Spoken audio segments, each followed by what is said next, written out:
Life, Death and Liberation. Brahma Purana's Guide to Freedom, Moksha.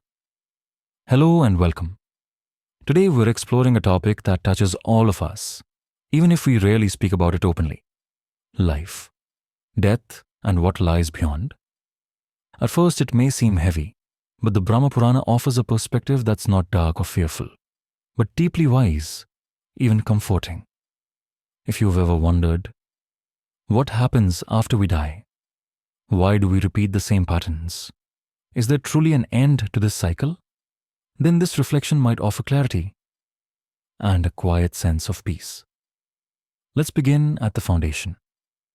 In the Brahma Purana and across many Vedic texts, life is not viewed as a one-time event. We are not just a body, here for a few decades and then gone. We are Atman, the soul, eternal, conscious, divine. This soul moves through lifetimes, taking on different forms, much like we change clothes. Why? Because of karma, the subtle energy created by our actions.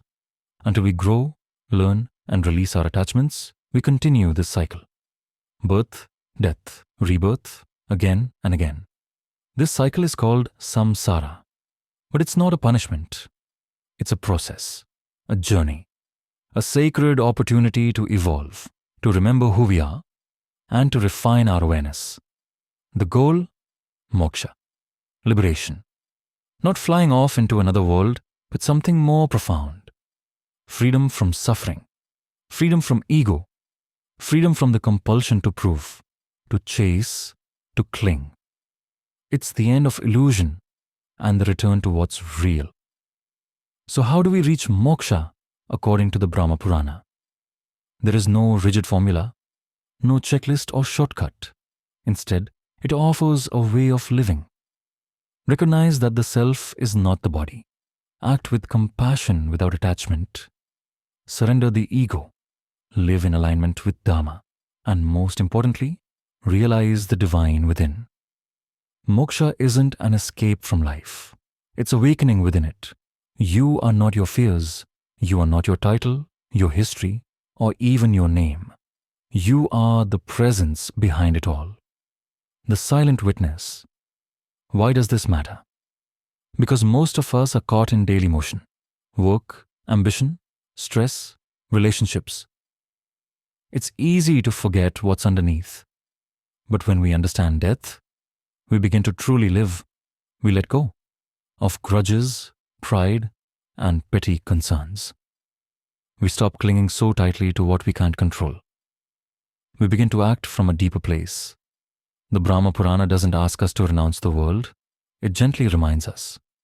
Live fully, love deeply, but don't get chained to the temporary.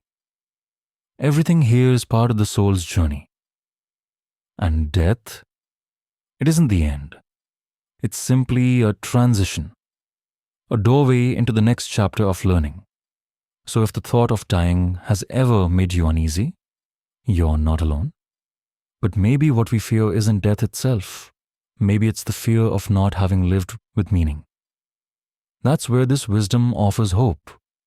Because when you live with awareness, with kindness, purpose, and truth, you're already walking the path of liberation. You carry lightness in your heart, clarity in your actions, and peace in your soul. And when your final moment arrives, whether it's years away or closer than expected, you won't leave with fear. You'll leave with quiet grace, knowing you lived with depth and dignity. The Brahma Purana says this: one who knows the self fears no end. Because the self never ends, only the illusions do. If this message brought you a sense of stillness or insight, consider sharing it with someone who's so seeking, and subscribe for more timeless wisdom from India's ancient texts. In our next episode, we'll explore the divine architects of the universe, the forces and intelligences that shape everything from the stars to our emotions. Until then, live today in a way that honors your soul. Stay grounded, stay awake, and keep walking the sacred path.